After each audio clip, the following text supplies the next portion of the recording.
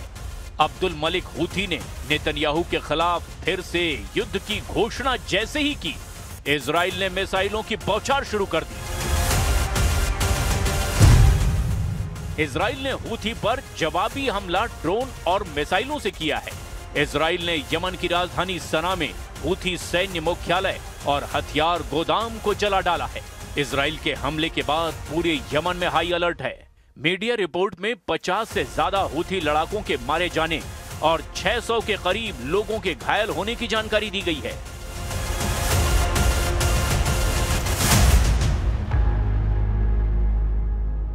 वहीं सऊदी अरब ने यमन के सादा सूबे में मिसाइलों की बौछार की है।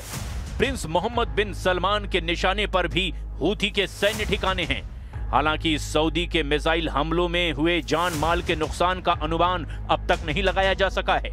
सऊदी अरब 11 साल से यमन फ्रंट पर युद्ध में उलझा हुआ है। यमन के हूथी लड़ाके वक्त वक्त पर सऊदी अरब पर मिसाइलों से हमला करते रहते हैं। सऊदी अरब की तेल कंपनियों को भी हूथी लड़ाकों ने रॉकेट से कई बार जला डाला है। प्रिंस सलमान हूथी लड़ाकों से क्यों खौफ खाते हैं, इसकी डिटेल आगे जानेंगे। पहले ये जान लीजिए कि अमेरिका ने यमन में कितना बड़ा शिकार किया है।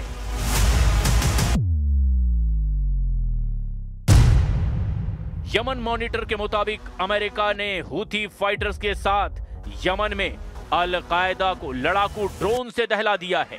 अमेरिका के ड्रोन हमले में अल कायदा के टॉप कमांडर अबू मोहम्मद अल ज़नानी के मारे जाने का भी दावा किया गया है। हूथी और अल कायदा ने गठबंधन कर रखा है, जिससे अब दोनों ग्रुप अमेरिका के निशाने पर आ गए हैं।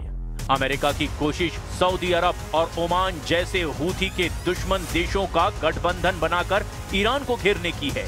ईरान से मोर्चा लेने के लिए यमन के जुकार आइलैंड पर सीक्रेट रनवे भी बनाया जा रहा है।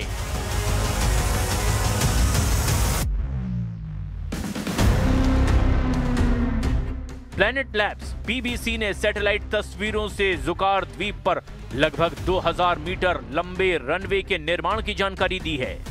जुकार आइलैंड हूथी लड़ाकों के कंट्रोल वाले हुदैदा पोर्ट से करीब 90 किलोमीटर दक्षिण पूर्व में है। जुकार द्वीप लाल सागर में सामरिक महत्व के लिए सबसे अहम लोकेशन है। इस आइलैंड पर पहले 1995 में इरिट्रिया ने कब्जा कर लिया था। साल 1998 के एक अंतर्राष्ट्रीय फैसले में इसे यमन को सौंपा गया। 2015 में जब सऊदी अरब यूएई गठबंधन सेना ने हूथी से युद्ध शुरू किया, तब फिर से जुकार आइलैंड हूथी लड़ाकों से आजाद कराया गया। जुकार पर रनवे बनने से हूथी की हथियार सप्लाई लाइन पर ब्रेक लग सकता है। हालांकि हूथी लड़ाकों को कुचलकर भी अमेरिका इजराइल की टेंशन खत्म नहीं होने जा रही, क्योंकि तुर्की और ईरान में नजदीकियां बढ़ने लगी हैं। एर्दोआन ने ईरान को 57 देशों के इस्लामिक गठबंधन फोर्स में शामिल कर लिया है। तुर्की के इस्तांबुल में इस्लामिक चैम्बर ऑफ कॉमर्स की एक अहम बैठक हुई है। बैठक में B57+ मंच बनाने का फैसला लिया गया। इस मंच के जरिए कहने के लिए मुस्लिम देशों में बिजनेस लीडर्स तैयार किए जाएंगे, लेकिन B57 में सऊदी अरब, तुर्की और ईरान जैसे कट्टर विरोधियों का एक साथ आना इजराइल के लिए किसी मुसीबत से कम नहीं है, क्योंकि ये एर्दोआन के ग्रेटर अरब बनाने की शुरुआत भी हो सकती है।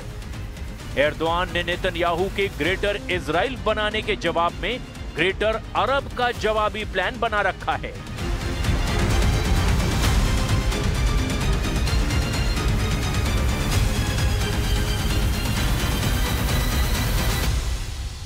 नेतन्याहू के ग्रेटर इजराइल प्रोजेक्ट के कट्टर विरोधी तुर्की के राष्ट्रपति हैं। एर्दोआन ने नेतन्याहू के जवाब में अपना अलग साम्राज्य बनाने का ख्वाब भी देख रखा है। एक तरफ नेतन्याहू का ग्रेटर इजराइल प्रोजेक्ट है और दूसरी तरफ है एर्दोआन का ऑटोमन साम्राज्य का ख्वाब, और इन दोनों इंटरनेशनल साजिशों को लेकर इस वक्त 2025 की सबसे बड़ी टक्कर होती नजर आ रही है। Suriye'nin parçalanmasına hangi kisveyle olursa olsun üniter yapısının bozulmasına rıza göstermeyiz. Bu konuda bir risk görürsek gerekli adımları süratle atarız.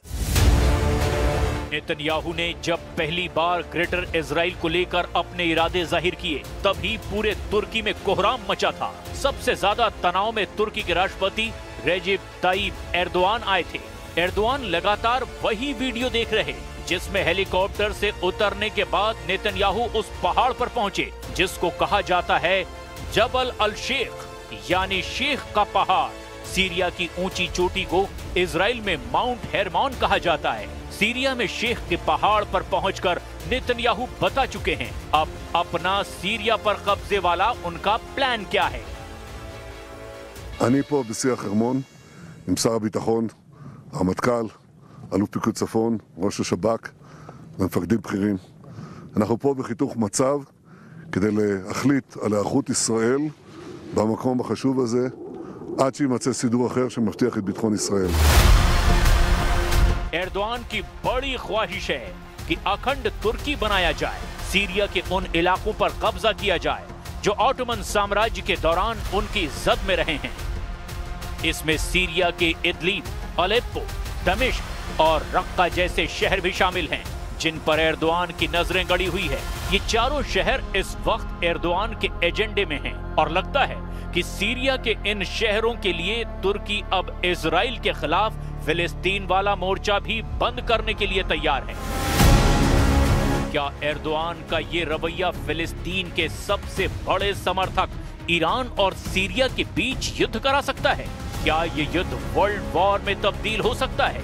ये सवाल बार बार अब उठने लगे हैं। तुर्की की नीयत साफ नहीं है, ये बात ईरान बहुत अच्छी तरह से जानता है। एर्दोआन अपनी पार्टी के एक सम्मेलन में ये कह चुके हैं कि पहले विश्व युद्ध के बाद अगर अलग तरीके से सीमांकन होता तो अलेप्पो, दमिश्क, इदलिब और रक्का तुर्की में होते।